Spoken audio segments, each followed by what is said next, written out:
Selamat siang Bapak dan Ibu Guru di SDN 2 Sedayu. Sebelumnya perkenalkan saya Katmini dari SDN 2 Sedayu ingin mendesimasikan hasil dari proses kegiatan calon guru penggerak angkatan 7 di Kabupaten Wonogiri, yaitu tentang modul 1.4 tentang budaya positif.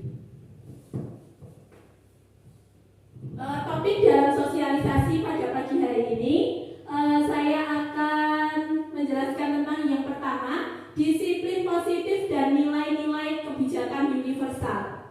Kemudian yang kedua adalah teori motivasi, hukuman dan penghargaan serta restitusi. Dan yang ketiga, keyakinan kelas. Yang keempat, kebutuhan dasar manusia dan dunia berkualitas. Kemudian yang kelima adalah restitusi, 5 posisi kontrol, serta yang keenam adalah restitusi, yaitu tentang segitiga restitusi. Pembelajaran yang pertama yaitu tentang disiplin positif dan nilai-nilai kebijakan universal. Nah, di sini ada perubahan paradigma. Jadi ternyata kita mengalami perubahan pola pikir di dalam dunia pendidikan, ada perubahan paradigma. Dalam kegiatan yang pertama, di sini saya akan meminta Bapak dan Ibu Guru untuk di sini antara A dan B, di sini menyukai secari kertas kecil, kemudian menuliskan benda atau sesuatu yang sangat berharga di dalam hidup panjenengan sedoyo. Jadi nanti bergandengan Bu Dita dengan Bu Eka, kemudian Pak Ari dengan Pak Dwi, dan ada Pak Widi dengan Bu Nita. Sebentar Bu, minta tolong. Iya.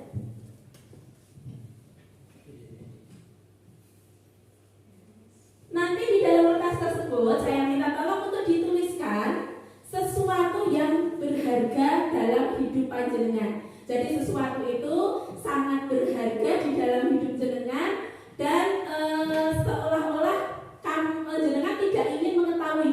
Jadi apa yang berharga dalam hidupmu itu jenengan simpan di dalam genggaman tangan. Kemudian yang satu orang nanti mohon untuk membujuk. Jadi bisa dengan mencoba dengan sekuat tenaga dan berbagai cara untuk meminta memberikan benda tersebut, bisa dengan bujukan.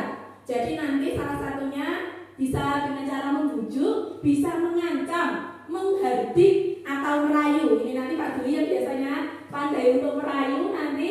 Terus atau juga dapat dengan intinya apapun caranya, bisa hardikan, bisa menyuap, bisa janji-janji palsu dan terserah apa, agar teman jenengan itu bisa membukakan apa yang ada di genggaman tangannya. Monggo bisa dimulai dari sekarang.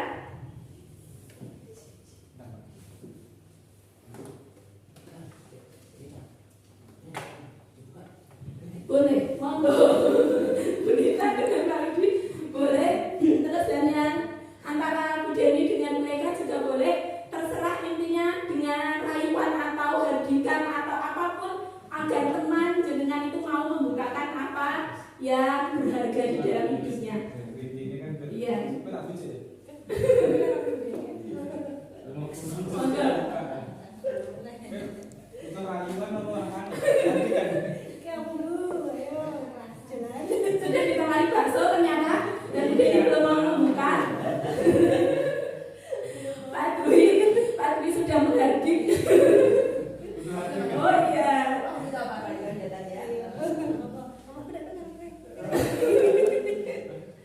Ajakan untuk ke kafe.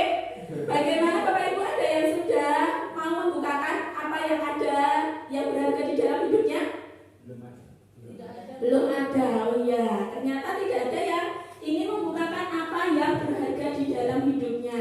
Nah, sebenarnya dari sini apa yang kita pelajari Bapak Ibu, jadi perubahan paradigma dari teori kontrol. Nah, di sini sebenarnya kalau kita bersama dengan anak-anak didik kita itu sebenarnya tidak bisa mengontrol apa yang ada di dalam anak didik kita. Jadi kita memiliki kontrol atas diri kita sendiri. Itu seperti jenengan tadi sudah mempunyai prinsip saya tidak mau membuka dan tetap menggenggam, ternyata apa yang jenengan genggam itu juga tidak mau dibukakan untuk temannya. Ada yang sudah dirayu bakso, ada yang dirayu mie ayam, dan juga ada yang dengan janji-janji ternyata ya itu juga tidak membukakan. Nah, di sini tentang perubahan paradigma teori kontrol tadi, yaitu tentang ilusi guru mengontrol murid. Jadi sebenarnya kalau kita berpikir kitalah pengontrol murid kita, ternyata tidak seperti itu.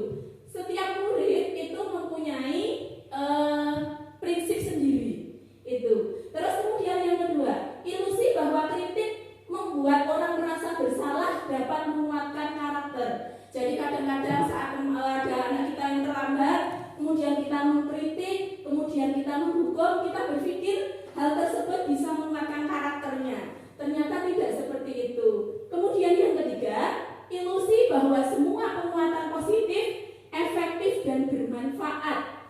Nah, jadi untuk penguatan positif itu seperti memberikan hadiah, itu juga termasuk itu baru masih dalam paradigma perubahan. Jadi ternyata semua penguatan yang positif itu juga masih berasal dari motivasi eksternal. Yang utama adalah bagaimana peserta didik kita bisa mempunyai motivasi intrinsik yang berasal dari dalam dirinya.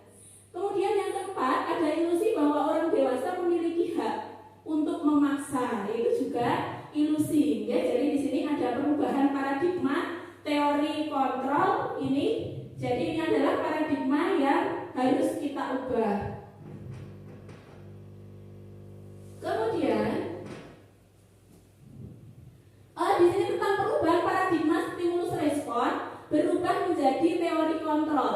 Nah, siapa sesungguhnya yang memiliki kontrol? Dulu kita pernah belajar dalam teori stimulus respon ini bahwasannya kita mencoba mengubah orang agar berpandangan sama seperti dengan kita.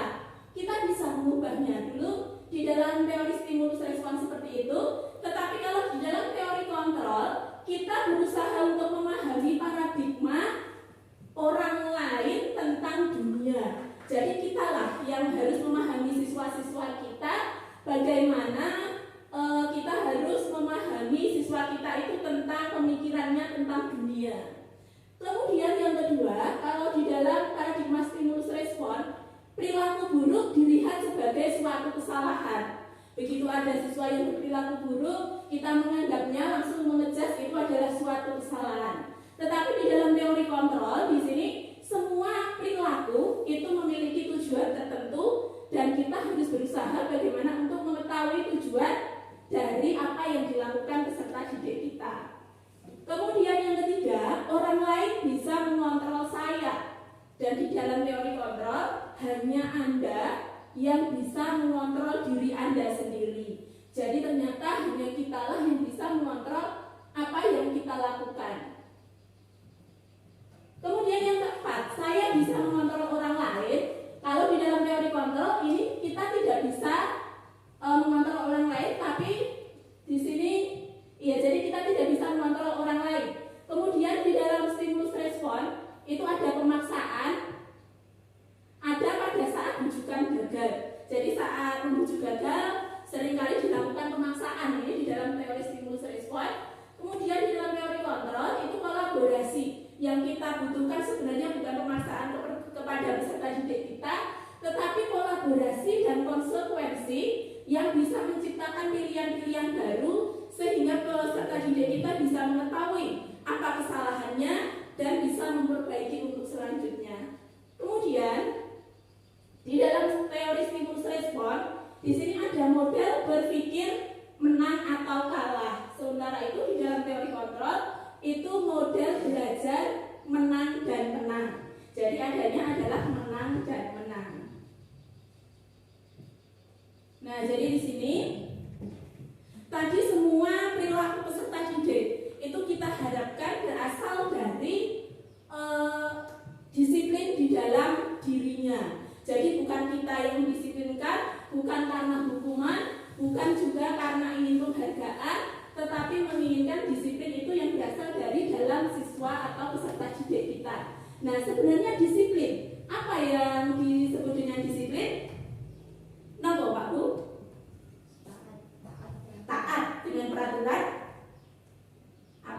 lagi?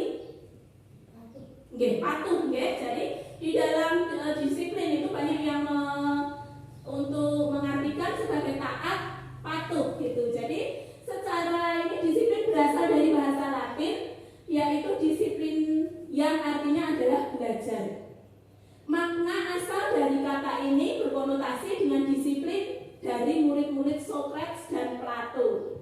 Disiplin diri membuat orang menggali potensinya menuju sebuah tujuan apa yang dia hargai. Namun dalam budaya kita, makna kata disiplin itu telah berubah menjadi sesuatu yang dilakukan seseorang pada orang lain untuk mendapatkan kepatuhan. Jadi kita sering intinya disiplin itu menghubungkan dengan kata kepatuhan tadi. Bukan dengan apa yang kita hargai atau pencapaian dalam suatu tujuan yang mulia. Jadi ini untuk pengertian disiplin.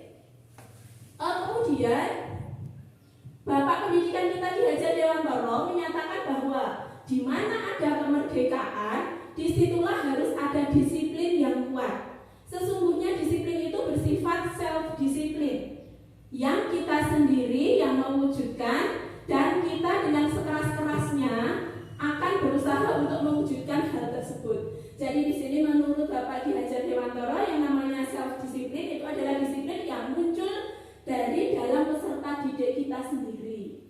Nah di sini untuk menciptakan murid yang merdeka, syarat utamanya adalah disiplin yang kuat.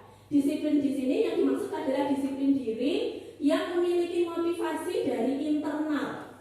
Jika kita tidak memiliki motivasi internal, maka kita memerlukan pihak lain untuk mendisiplinkan kita atau namanya adalah motivasi eksternal, karena berasal dari dalam diri pihak lain. Jadi disiplin itu memang yang bagus adalah disiplin yang berasal dari internal atau dalam diri peserta didik kita sendiri. Kemudian ada nilai-nilai tentang kebajikan universal. Nilai-nilai kebajikan di sini adalah sifat-sifat positif manusia yang merupakan tujuan mulia yang ingin dicapai setiap individu. Nilai-nilai tersebut bersifat universal. Setiap perilaku atau perbuatan memiliki suatu tujuan tertentu. Dengan mengaitkan nilai-nilai kebajikan yang diyakini seseorang, maka motivasi intrinsik akan terbangun. Jadi kalau sudah peserta didik kita memiliki motivasi dari dalam dirinya atau motivasi intrinsik, itu nanti maka bisa untuk membangun suatu kebudayaan yang baru. Seperti di sini yang kita harapkan adalah profil pelajar Pancasila. Profil pelajar Pancasila, nama mawon, Bu? Mandiri, yang selalu kita itu profil pelajar Pancasila ada mandiri, kemudian ada gotong royong, kemudian ada ini ya kreatif, kemudian bernalar kritis dan sebagainya. Ini adalah tentang profil pelajar Pancasila. Kemudian di dalam pembelajaran yang kedua kita akan belajar tentang teori motivasi, hukuman, penghargaan, dan restitusi. Nah di sini dalam teori motivasi perilaku manusia, kita harus mengenali motivasi yang ada dalam peserta didik kita. Kira-kira misalnya peserta didik kita datang setiap hari itu datang di pagi hari sebelum jam 6:30 itu sudah semuanya datang, kebanyakan jam 6:30 itu ya. Nah itu apa motivasi yang dimiliki oleh peserta didik kita? Misalnya yang pertama, kalau ini untuk menghindari ketidaknyamanan atau hukuman. Apa yang akan terjadi apabila saya tidak melakukan hal tersebut? Jadi mungkin ada sebagian yang motivasinya adalah untuk menghindari hukuman. Saya tak teko jam 6:30 biar nanti tidak dihukum sama Pak Guru, misalnya seperti itu. Kemudian yang kedua, itu masih motivasi yang paling rendah. Jadi tingkat motivasi dari dalam peserta didik yang paling rendah itu adalah atau dalam diri kita ya. Jadi motivasi perilaku manusia yang paling rendah itu adalah untuk menghindari hukuman. Kemudian yang kedua itu adalah untuk mendapatkan suatu hadiah atau imbalan dari orang lain. Itu sudah tahapan motivasi yang kedua. Jadi misalnya peserta didik kita ada yang berangkat pagi tetapi itu masih menginginkan biar mendapat pujian dari Pak Guru, biar mendapatkan pujian dari Bu Guru, biar mendapatkan hadiah. Ini motivasinya sudah di atasnya. Jadi sudah di atas level agar menghindari hukuman. Itu sudah di level kedua. Kemudian motivasi yang paling bagus yang kita harapkan dari peserta didik kita yaitu motivasi yang ketiga, yaitu untuk menghargai diri sendiri. Bagaimana kita memunculkan agar siswa itu berangkat pagi itu untuk menghargai diri sendiri. Saya akan menjadi orang yang seperti apa bila saya melakukannya. Jadi setiap peserta didik jika sudah memiliki kesadaran dari dalam dirinya, maka besok-besok tidak takut hukuman, tidak ingin diberi hadiah dan sebagainya, itu sudah motivasinya sudah motivasi yang paling bagus, yaitu motivasi internal yang keluar dalam diri peserta didik. Itu tadi ada tentang teori motivasi. Nah, kemudian di sini ada merdeka. Apa menurut merdeka menurut Ki Hajar Dewantara? Merdeka itu artinya tidak hanya terlepas dari perintah, tetapi juga harus bisa memerintah diri sendiri. Tentunya kita mengharapkan untuk sekarang dalam kurikulum merdeka, yaitu kurikulum yang kita harapkan peserta didik itu mampu untuk memerdekakan diri sendiri. Jadi untuk memiliki motivasi dari dalam dirinya, sehingga nanti peserta didik akan mencapai suatu pencapaian yang semuanya itu didasari atas kesadaran dari dalam dirinya. Kemudian di sini untuk menghargai diri sendiri, orang dengan jadi motivasi tadi yang ketiga, apabila orang memiliki motivasi untuk menghargai diri sendiri, tadi akan menjadi orang yang seperti apa bila saya melakukannya? Mereka melakukan sesuatu karena nilai-nilai yang mereka yakini dan mereka yang mereka yakini itu sudah benar. Itu jadi untuk yang kita harapkan tadi adalah motivasi yang keluar dari dalam diri peserta didik kita. Kemudian untuk pertanyaannya sekarang adalah bagaimana cara kita sebagai guru untuk menanamkan disiplin positif, di mana disiplin positif tadi adalah disiplin yang keluar memang benar-benar dari dalam diri peserta didik kita, dari faktor internal bukan dari faktor eksternal yang dimiliki oleh peserta didik kita. Nah, di sini ada pertanyaan pemantik, apakah kita mendisiplinkan siswa kita yang pertama dengan mendisiplinkan anak dengan memberikan hukuman? Kira-kira pas atau tidak, Pak Bu? Setuju atau tidak? Iya, jadi hukuman dapat mendisiplinkan anak. Untuk pertanyaan yang pertama, siapa yang setuju? Oke, tidak ya. Kita tidak setuju dengan pernyataan yang pertama, hukuman dapat mendisiplinkan anak. Yang kedua, pemberian hukuman dengan hal yang positif seperti membaca, membersihkan halaman, itu dapat meningkatkan disiplin anak. Kira-kira setuju atau tidak? Tidak, ya, jadi tidak setuju. Yang ketiga, memberi penghargaan bisa meningkatkan motivasi belajar anak. Setuju, ya. Jadi tadi ada yang setuju dengan memberi penghargaan itu dapat meningkatkan motivasi belajar anak. Nanti kita bisa bahas untuk slide yang selanjutnya. Nah, dari tadi kita selalu hukuman. Apa itu hukuman? Ternyata hukuman adalah sesuatu tindakan untuk membalas perbuatan yang salah. Jadi seringkali kita menghukum peserta didik itu ya, jadi hukuman di sini adalah sesuatu tindakan untuk membalas perbuatan yang salah. Apa bedanya dengan konsekuensi? Kalau konsekuensi itu sesuatu yang sudah disepakati sebelumnya. Jadi misalnya nanti konsekuensinya jika terlambat pelajaran olahraga, konsekuensinya karena belum mengikuti pemanasan, maka konsekuensinya harus mengelilingi lapangan sepak bola sebanyak 2 kali. Itu konsekuensi. Berbeda dengan hukuman. Misalnya ada siswa yang terlambat bukan pada pelajaran olahraga tapi diminta untuk mengelilingi lapangan sepak bola 2 kali, itu berbeda. Jadi antara hukuman dengan konsekuensi. Kemudian di sini dalam menjalankan peraturan ataupun keyakinan kelas atau sekolah, bila mana ada sesuatu pelanggaran, tentunya sesuatu itu harus terjadi. Untuk itu kita perlu meninjau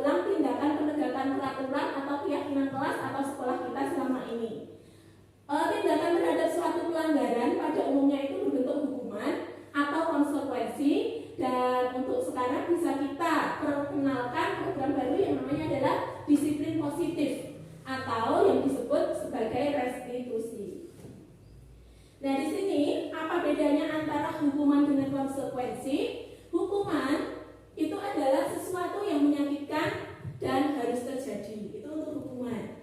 Kemudian untuk konsekuensi itu adalah sesuatu yang harus terjadi.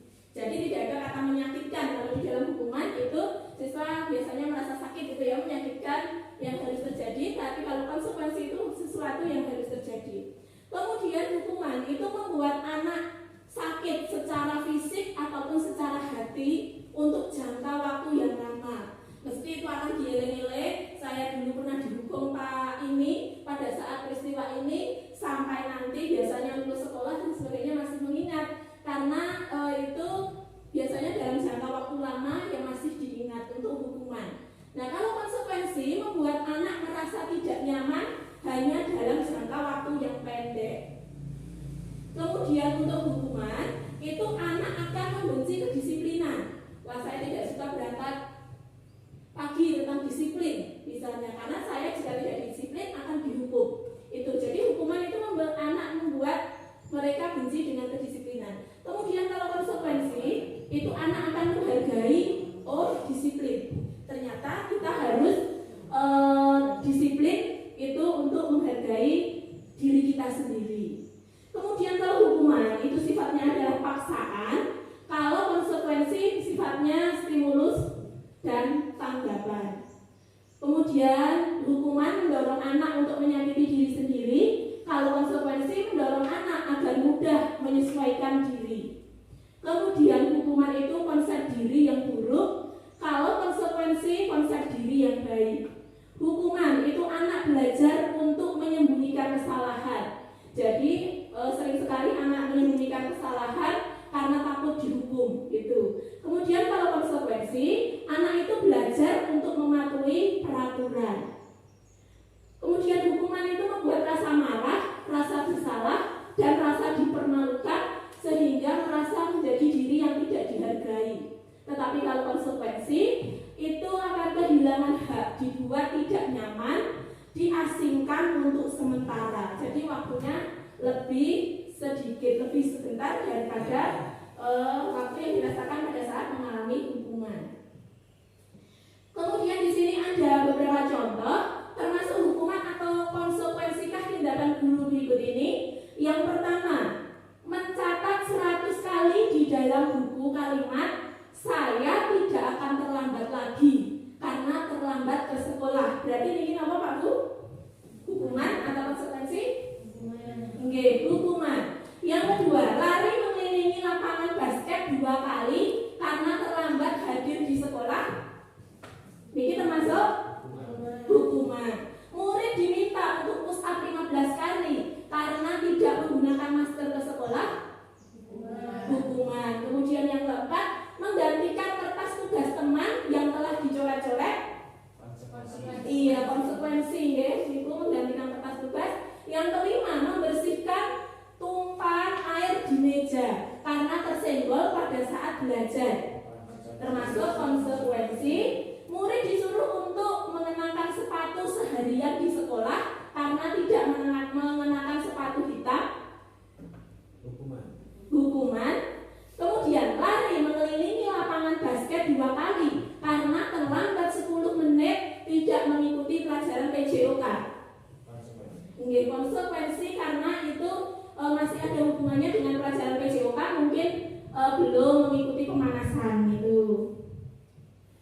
Kemudian tadi dari hukuman dan konsekuensi kita meminta untuk sebenarnya konsekuensi lebih bagus daripada hukuman. Tetapi alangkah lebih baiknya lagi apabila kita bisa melakukan restitusi. Nah, apa itu restitusi? Restitusi adalah proses menciptakan kondisi bagi murid untuk memperbaiki kesalahan mereka sehingga mereka bisa kembali pada kelompok mereka dengan karakter yang lebih kuat. Ini. Jadi untuk restitusi itu kita tidak fokus pada apa kesalahan peserta didik, tetapi kita fokus dengan bagaimana cara peserta didik untuk bisa memperbaiki dirinya. Nah, restitusi di sini juga merupakan proses kolaboratif yang mengajarkan murid untuk mencari solusi untuk masalah mereka dan membantu murid belajar tentang orang seperti apa yang mereka inginkan memperlakukan orang lain. Jadi di dalam restitusi sekali lagi tidak fokus pada kesalahan yang dialaminya, tetapi fokus tentang bagaimana caranya mereka bisa menyelesaikan masalah mereka. Sebelum kita belajar lebih mendalam tentang restitusi, kita perlu bertanya dahulu di sini, apa bedanya? Ada konsekuensi, kemudian ada hukuman, kemudian ada restitusi. Apakah ada persamaannya? Nah, ini jadi untuk hukuman. Di sini hukuman itu termasuk ke dalam identitas gagal. Jadi hukuman sesuatu yang menyakitkan yang harus terjadi. Tetapi kalau konsekuensi dan restitusi itu termasuk ke dalam identitas sukses yang tujuannya adalah mendisiplinkan peserta didik. Di sini konsekuensi itu sesuatu yang harus terjadi, sementara itu restitusi merupakan pilihan. Hukuman itu tidak nyaman, jadi membuat murid kita tidak nyaman untuk jangka waktu yang panjang. Kalau konsekuensi tadi tidak nyaman, tetapi untuk jangka waktu yang pendek. Sementara itu restitusi menguatkan murid dalam jangka waktu yang panjang. Itu. Terus yang ketiga ada hukuman. Itu korban akan mendapatkan keadilan. Tetapi kalau dalam konsekuensi, korban bisa diabaikan. Di dalam restitusi, itu korban akan mendapatkan gantinya. Kemudian kalau di dalam hukuman, murid itu akan tersakiti, konsekuensi murid itu anak akan dibuat nyaman, dan di dalam restitusi murid akan mendapatkan penguatan. Kemudian di dalam hukuman, perilaku itu pasif agresif akan meningkat. Di dalam konsekuensi penguatan hanya bertahan dalam jangka waktu yang pendek. Sementara itu restitusi itu dapat memecahkan suatu masalah. Ini terus kalau di dalam hukuman, murid atau anak akan membenci suatu peraturan. Kalau di dalam disiplin itu murid akan menghormati suatu peraturan. Dan lebih bagus lagi dalam restitusi, murid akan menghormati dirinya sendiri dan juga akan menghormati orang lain. Nah di sini, jadi kalau hukuman tadi adalah identitas gagal, kemudian identitas suksesnya itu bisa melalui konsekuensi atau restitusi. Dengan hukuman, anak itu akan belajar bagaimana menyembunyikan kesalahannya. Jadi biasanya tidak mau takut untuk mengakui kesalahannya. Kalau di dalam konsekuensi itu anak akan mentaati suatu peraturan. Misalnya dalam konsekuensi itu biasanya sudah disepakati, nanti kalau tidak mengerjakan PR misalnya bisa mengerjakan dilipatkan 2 kali misalnya. Nah, ini sudah menjadi suatu konsekuensi yang sebelumnya anak itu sudah tahu, oh ini loh konsekuensi walaupun orang ada PR. Nah, bagaimana kita harus rajin-rajin mengerjakan PR. Tetapi kalau hukuman itu misalnya belum tahu tetapi langsung dilakukan kepada anak padahal belum ada kesepakatannya. Ini jadi antara hukuman, konsekuensi, dan restitusi. Di dalam restitusi, anak itu belajar bagaimana dia bisa memecahkan masalah yang dihadapi. Dan anak paham bahwa diri sendiri itu yang memegang kendali atas kontrol terhadap dirinya sendiri. Murid atau anak itu tidak akan kehilangan waktu, namun akan bersemangat untuk memperbaiki dirinya sendiri. Ini di dalam restitusi. Nah, di sini masih ada ciri-ciri restitusi. Yang pertama, restitusi itu bukan untuk menebus kesalahan, namun untuk belajar dari kesalahan. Yang kedua, restitusi itu memperbaiki suatu hubungan, dan restitusi itu sebagai tawaran, bukan suatu paksaan. Yang keempat, restitusi menuntun untuk melihat ke dalam diri sendiri. Yang kelima, restitusi itu mencari kebutuhan dasar yang mendasari suatu tindakan. Yang keenam, restitusi diri adalah cara yang paling baik. Dan yang ketujuh, restitusi fokus pada karakter, bukan pada tindakan. Yang kedelapan, restitusi itu fokus pada suatu solusi. Yang kesembilan, restitusi mengembalikan murid yang berbuat salah pada kelompoknya. Jadi dengan restitusi itu murid tidak akan dijauhi oleh kelompoknya. Nah, di sini tadi ada hukuman, kemudian di sini ada penghargaan. Apa peran penghargaan terhadap peserta didik kita? Nah, di sini ada judulnya dihukum oleh penghargaan. Nah, penghargaan itu itu berlaku sama dengan hukuman. Dalam arti meminta atau membujuk seseorang untuk melakukan sesuatu untuk memenuhi suatu tujuan tertentu dari orang yang meminta atau yang membujuk. Berarti misalnya anak melakukan sesuatu, di sini dorongannya adalah dorongan yang berasal dari eksternal. Nah, di sini untuk penghargaan itu akan menimbulkan faktor ketergantungan kepada peserta didik kita. Di sini dalam penghargaan itu ada pengaruh jangka pendek dan jangka panjang. Nah, pengaruh jangka pendek dan jangka panjang untuk suatu penghargaan tadi yang pertama, penghargaan itu hanya efektif jika kita menginginkan seseorang melakukan sesuatu yang kita inginkan hanya dalam jangka waktu yang pendek saja. Jika kita menggunakan penghargaan lagi, besok diberi penghargaan lagi dan lagi, anak akan menjadi tergantung pada suatu penghargaan yang diberikan, serta anak menjadi kehilangan motivasi yang berasal dari dalam dirinya atau motivasi internal.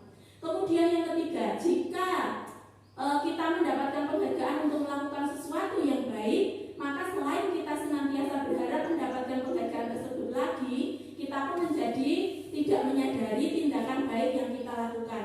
Jadi terkadang yang lebih muncul itu adalah penghargaannya, bukan kepuasan yang berasal dari dalam dirinya karena bisa mengerjakan sesuatu. Ini. Kemudian yang ketiga, ternyata penghargaan itu menghukum. Bagaimana penghargaan bisa menghukum? Penghargaan itu menghukum mereka yang tidak mendapatkan penghargaan. Misalnya dalam sistem ranking yang sering diterapkan di dalam suatu sekolah. Nah, di sini mereka akan mendapatkan ranking yang mendapatkan ranking kedua itu akan merasa dihukum atau akan merasa sakit karena tidak mendapatkan ranking yang satu misalnya. Atau bahkan mereka yang menjadi peringkat atau ranking terakhir dalam kelas itu mereka akan merasa tersisihkan. Nah, memberikan penghargaan dan hukuman adalah hal yang sama karena keduanya mencoba mengendalikan perilaku seseorang tadi yang berasal dari faktor eksternal.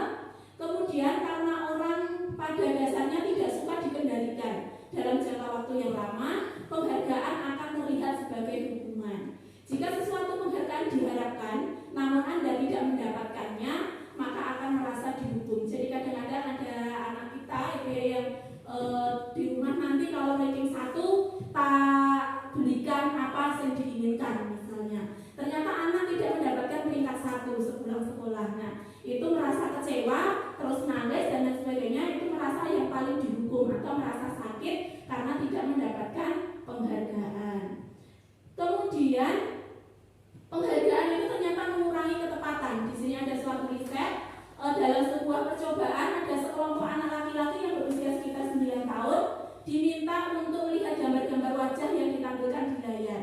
Mereka harus memberitahukan jika wajah-wajah tersebut sama atau berbeda. Gambar-gambar tersebut hampir sama. Beberapa dari mereka diberi penghargaan dalam bentuk uang pada saat mereka memberikan jawaban yang benar. Sementara sebagian lagi tidak diberi penghargaan.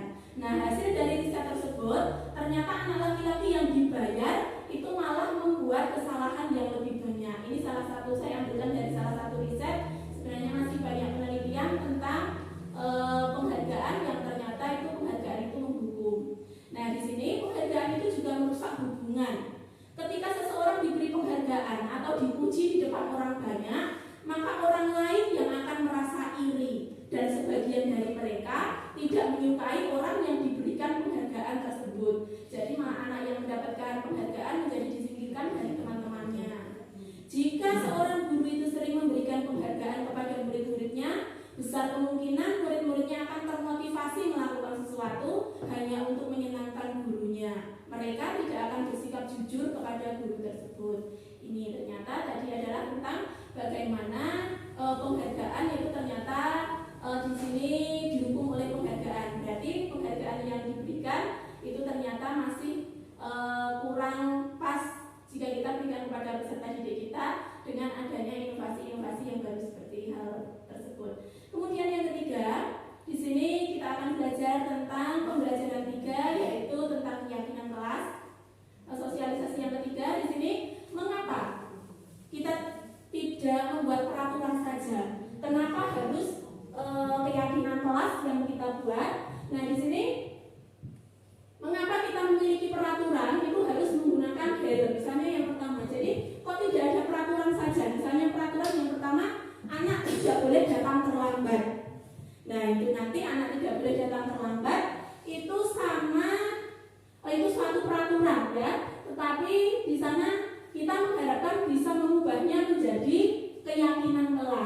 Nah, di sini bedanya apa antara peraturan dan keyakinan kelas? Misalnya yang pertama, mengapa kita memiliki peraturan harus menggunakan helm bila mengendarai kendaraan roda 2? Kira-kira dengan kalau memakai helm di jalan raya karena peraturan atau karena kalian yang karena keyakinan yang jenengan miliki? Peraturan gitu ya, sama saya juga menggunakan helm itu juga dengan peraturan. Nah, ternyata jika kita menggunakan helm itu karena suatu peraturan, itu ini yang disebut sebagai suatu aturan tadi, itu masih aturan. Jadi kita tidak sadar, wah nanti nek main jalan-jalan cilik wis aku tak rasa nganggo helm wae ora nek bakal polisi misalnya seperti itu. Tetapi kita harus memiliki keyakinan dari dalam diri kita. Itu yang harus kita tumbuhkan kepada peserta didik kita. Jika kita sudah meyakini, oh ternyata menggunakan helm itu adalah untuk keselamatan diri kita. Meskipun di jalan yang kecil, jika kita mengenakan helm, sewayah-wayah kepleset meskipun itu tidak diharapkan, kita akan merasa aman dan juga kepala kita akan terlindungi. Nah, itu jika sesuatu berdasarkan keyakinan, maka dimanapun saat kita menggunakan sepeda motor, kita akan mengenakan helm. Itu bedanya dengan peraturan. Kemudian yang kedua, mengapa kita memiliki peraturan 3M? Menggunakan masker, mencuci tangan, dan menjaga jarak 1,5 meter. Ini pada waktu corona ya Ibu. Jadi kalau ini mengapa kita memiliki peraturan? Nah itu jika masih pada saat corona dulu, kalau hanya berdasarkan pemikirannya berdasarkan peraturan, maka ya pokoknya aturannya nganggo masker ya nganggo masker. Tetapi saat itu biasanya peraturan itu tidak boleh masuk ke bank, tidak boleh masuk ke rumah sakit, ke mall dan lain sebagainya. Nah saat di luar itu mereka akan melepas masker. Itu karena masih menganggap menggunakan masker adalah sebagai suatu peraturan. Tetapi saat sudah meyakini, oh ternyata saya menggunakan masker untuk keamanan dan kesehatan diri saya sendiri, itu berarti menggunakan masker di sini sudah sebagai suatu keyakinan. Kemudian, mengapa kita memiliki peraturan harus datang tepat waktu pada saat mengikuti pelatihan? Nah ini jika masih motivasinya mengikuti suatu pelatihan, kemudian datang awal masih karena hukuman dan masih agar diberi penghargaan, itu juga masih motivasi eksternal tadi. Nah yang kita harapkan di sini adalah motivasi dari dalam diri atau yang bersifat suatu keyakinan. Jadi meyakini nanti saya mengikuti suatu pelatihan datang tepat waktu, maka saya akan memahami pelatihan tersebut, misalnya seperti itu. Kemudian di sini yang mana yang merupakan keyakinan kelas? Nah, dan mengapa? Yang pertama ada kira-kira itu sen hijau atau sen putih. Lalu yang merupakan kesepakatan kelas, yang satu peraturan, yang kesepakatan kelas itu sudah ditulis aneh. Ya, jadi di sini berarti yang pertama ini ya, jadi datang tepat waktu mengucapkan salam. Meskipun di situ ya kesepakatan kelas itu ya, tetapi bisa diganti dengan kami guru dan ini sudah ada kesepakatan kelas, datang tepat waktu mengucapkan salam. Kemudian menjaga kebersihan sekolah, aktif dalam mengikuti pelajaran. Ini salah satu kesepakatan kelas, yaitu dari kata di sini ada tertib itu. Kemudian kesepakatan kelas yang kedua di sana ada kami guru dan murid yang saling menyayangi. Ini. Jadi di sini yang kesepakatan kelas ini yang lebih bagus, ini yang berwarna putih. Kami guru dan murid yang saling menyayangi. Seolah-olah itu bukan suatu peraturan, tapi sesuatu yang tulus yang berasal dari dalam diri peserta didik kita. Kami murid yang semangat belajar. Berarti itu keyakinan yang sudah dimiliki oleh peserta didik untuk memiliki semangat belajar. Kami murid yang peduli dengan teman-teman. Nah ini sudah merupakan suatu keyakinan yang terbentuk di dalam diri siswa peserta didik kita. Nah apa bedanya antara peraturan dan keyakinan kelas? Di sini untuk peraturan itu selalu kembalikan buku ke tempatnya.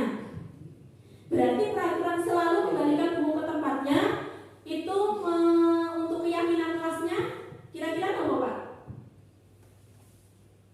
Kalau kita kenapa kita harus mengembalikan buku kepada tempatnya? Bisa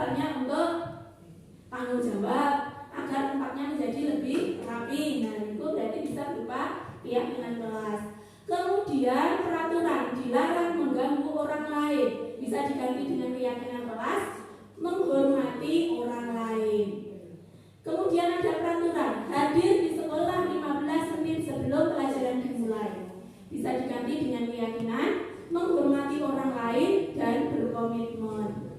Kemudian dilarang melakukan kekerasan, itu bisa diganti dengan keyakinan kelas keselamatan untuk menghormati orang lain. Dilarang menggunakan narkoba, itu dengan keyakinan kelas untuk alasan kesehatan. Bergantian atau menunggu giliran, ini untuk menghormati orang lain. Kemudian menggunakan masker, ini untuk kesehatan. Dan juga misalnya jangan berlari di kelas. Nah, ini bisa diganti dengan keselamatan dan keamanan. Kemudian yang keempat, di sini tentang kebutuhan dasar manusia dan dunia yang berkualitas. Nah, kenapa anak-anak atau peserta didik kita sering melakukan pelanggaran, terus kemudian sering kurang disiplin dan lain sebagainya? Nah, sebenarnya di sini adalah ada beberapa kebutuhan dasar manusia. Jadi apa yang dilakukan oleh manusia ternyata mempunyai alasan-alasan tertentu. Nah, di sini tentang kebutuhan dasar manusia pada dasarnya adalah untuk bertahan hidup. Terus kemudian untuk mendapatkan rasa kasih sayang dan rasa diterima. Jadi setelah kebutuhan dasar yang pertama, itu ada kebutuhan dasar yang kedua, yaitu rasa ingin diterima. Jadi kadang-kadang ada peserta didik kita yang atau mengalami sesuatu masalah di rumah, kemudian membawanya ke sekolahan, dan mereka membutuhkan kasih sayang dari bapak atau ibu gurunya. Kadang-kadang seperti itu melakukan sesuatu yang negatif, sesuatu hal yang sebenarnya tidak kita inginkan atau caper dan lain sebagainya, sebenarnya adalah untuk mendapatkan kasih sayang. Kemudian untuk mendapatkan kesenangan. Nah, di sini untuk mendapatkan kesenangan, misalnya ada peserta didik yang bosan dan lain sebagainya pada saat pelajaran, mungkin itu untuk mendapatkan kesenangan bisa divariasi dengan pembelajaran sambil melakukan suatu permainan dan sebagainya. Kemudian untuk penguasaan di sini adalah untuk diakui oleh orang lain. Jadi kebutuhan akan penguasaan, misalnya ada peserta didik yang melakukan sesuatu, itu juga pengen dihargai atau pengen diakui anak tersebut bisa. Itu jadi membutuhkan penguasaan. Kemudian membutuhkan kebebasan ini. Jadi kebutuhan dasar manusia di sini ada 5. Kemudian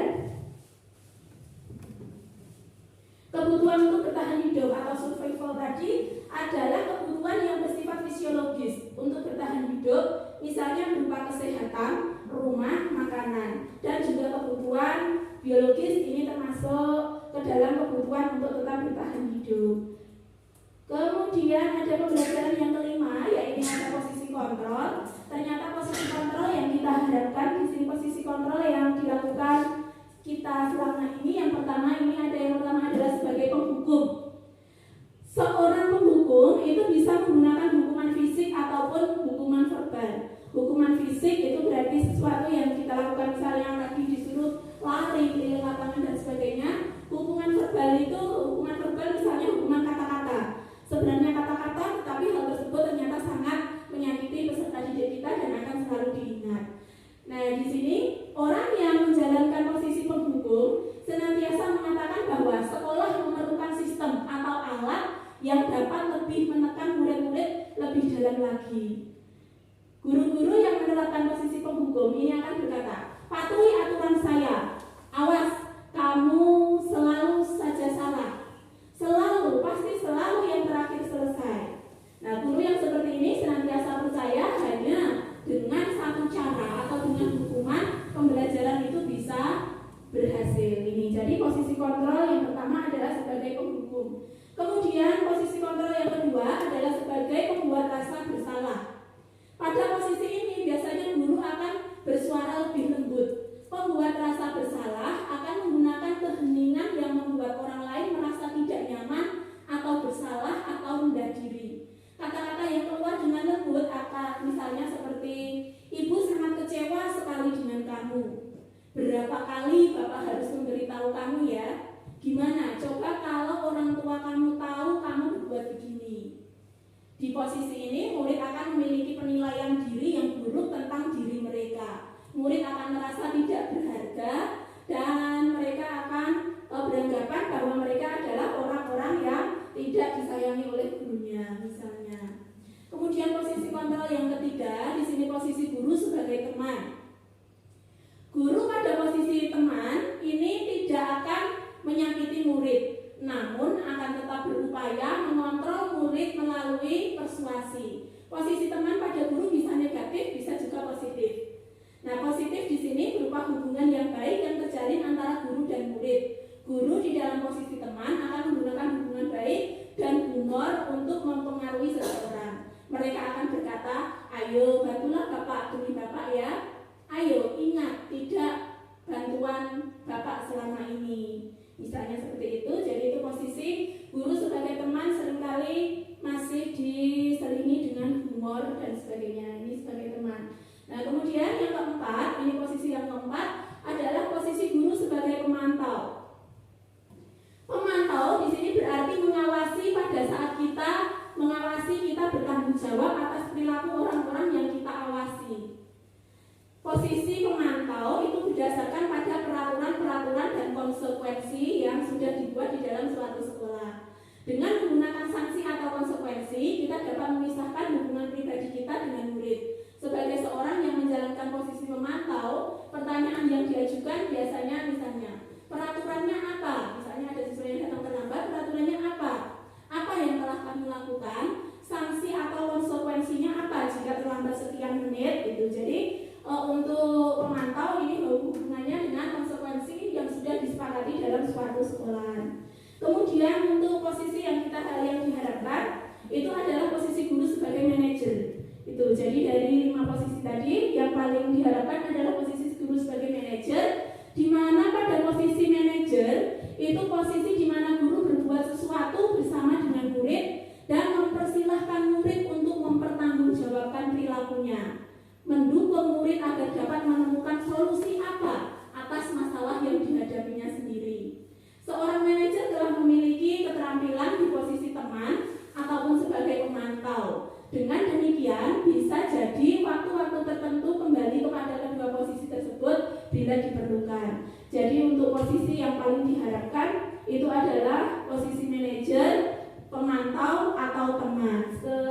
Untuk meminimalisir atau yang tidak perlu dilakukan itu sebagai penghukum atau pembuat rasa bersalah. Ini. Terus kemudian di sini ada 5 posisi kontrol. Dari 5 posisi kontrol tadi yang sudah kita bahas, yang pertama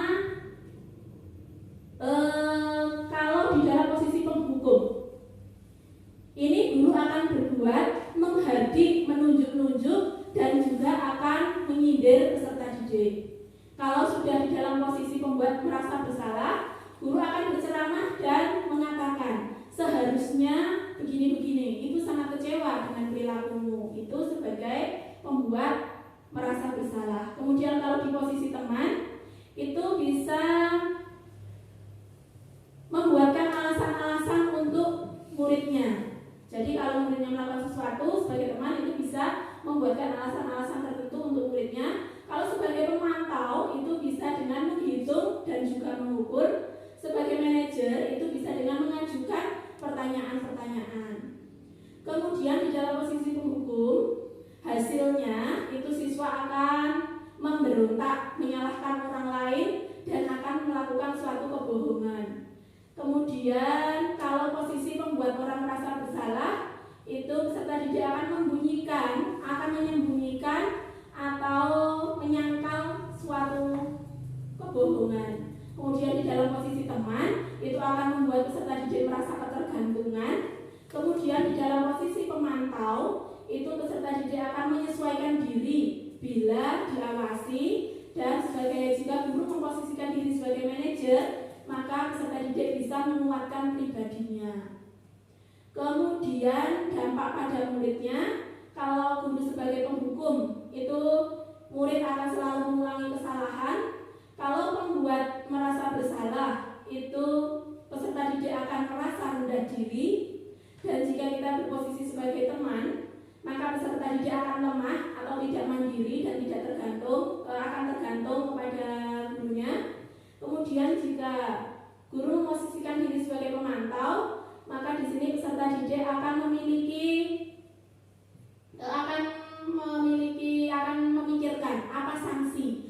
juga hadiah yang akan diberikan kepada dirinya. Kemudian jika guru memposisikan sebagai manajer, di sini peserta didik akan mengevaluasi diri bagaimana caranya untuk memperbaiki diri menjadi yang lebih baik lagi. Kemudian dari 5 posisi kontrol tadi yang kita harapkan itu adalah terbentuknya suatu segitiga restitusi atau restitusi di mana tadi kita sudah belajar bagaimana restitusi itu fokus kepada sesuatu yang untuk memperbaiki suatu memperbaikinya bukan pada suatu kesalahannya.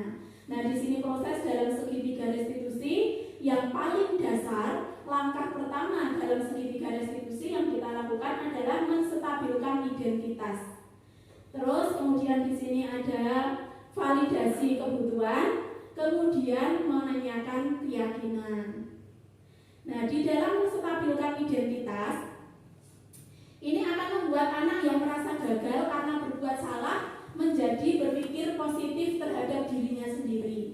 Jadi menstabilkan identitasnya yang awalnya merasa bersalah itu bisa menjadi berpikir positif terhadap dirinya. Di dalam stabilkan identitas, di sini guru akan berkata berbuat salah itu hal yang manusiawi, tidak ada manusia yang sempurna. Bapak Ibu juga membuat salah, kita pasti bisa menyelesaikan permasalahan ini. Bapak Ibu tidak tertarik untuk mencari tahu siapa yang benar, siapa yang salah, tetapi lebih tertarik untuk menyelesaikan suatu masalah yang kamu hadapi agar kamu menjadi orang yang lebih baik lagi.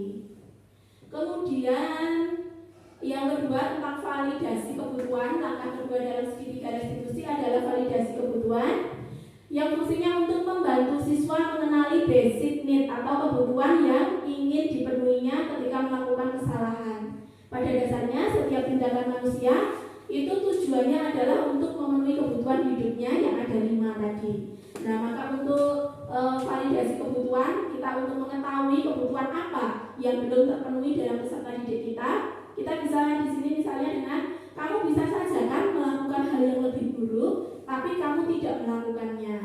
Kamu pasti punya alasan mengapa melakukannya. Apa yang penting bagi kamu? Kamu boleh tetap berusaha menjaga sikap itu, tapi tambahkan sikap yang lain yang baru. Maukah kamu belajar cara lain untuk mendapat yang kamu butuhkan tanpa harus memukul? Apakah kamu bisa melakukan dengan lebih baik besok lagi? Ini termasuk ke dalam validasi kebutuhan. Kemudian menanyakan keyakinan. Ini jadi di dalam segitiga restitusi yang ketiga adalah menanyakan keyakinan. Nah, anak akan melihat kesalahannya dihubungkan dengan norma sosial dan nilai-nilai yang mendasari manusia berinteraksi dengan orang lain. Di sini guru dapat berkata, apa nilai yang kita percaya di kelas atau di sekolah kita? Nilai-nilai universal yang telah kita sepakati. Kelas ideal itu yang seperti apa ini? Jadi di dalam menghadapi suatu masalah kita harapkan untuk menerapkan segitiga restitusi. Terus kemudian untuk memperkecil atau hukuman dan juga tadi penghargaan hukuman itu ternyata termasuk pada suatu kebiasaan yang sebenarnya tidak perlu dilakukan. Kemudian bagaimana kita harus bisa sebagai posisi guru itu sebagai tadi minimal tidak sebagai penghukum dan juga pembuat rasa bersalah, bisa sebagai teman, bagaimana kita juga bisa sebagai intinya yang sudah saya sampaikan tadinya. Dari beberapa yang sudah saya sampaikan tadi, apa ada sesuatu hal yang ingin ditanyakan? JPK? Saya mau bertanya, tadi kan Ibu menerangkan tentang segitiga restitusi. Jadi saya ingin menanyakan contoh nyata dari penerapan segitiga restitusi itu seperti apa? Oke, terima kasih sekali untuk Bu Eka tadi ya tentang segitiga restitusi. Kebetulan kemarin itu kita sudah praktek untuk penerapan segitiga restitusi.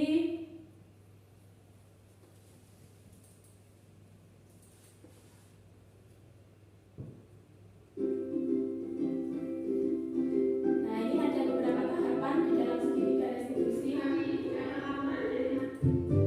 Dari kasusnya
kemudian dengan validasi tindakan yang salah, dan yang ketiga adalah tentang menanyakan kembali keyakinan kelasnya. Begitu Bu untuk pada pertemuan kita pada siang hari ini. Saya ucapkan terima kasih sekali untuk kehadirannya, dan bagaimana semoga nanti kita bisa untuk menerapkan disiplin positif yang sudah kita pelajari tadi di dalam kehidupan kita, baik dalam kehidupan sehari-hari kepada peserta didik kita, kepada anak-anak kita, dan juga mungkin di lingkungan pengajian dan juga di lingkungan rumah dan di masyarakat. Semoga dengan menerapkan disiplin positif nantinya peserta didik kita bisa menjadi peserta didik yang kita harapkan, yang memiliki profil karakter pelajar Pancasila. Begitu saja untuk pertemuan kita, sosialisasi kita pada pagi hari ini. Untuk kurang dan lebihnya saya mohon maaf.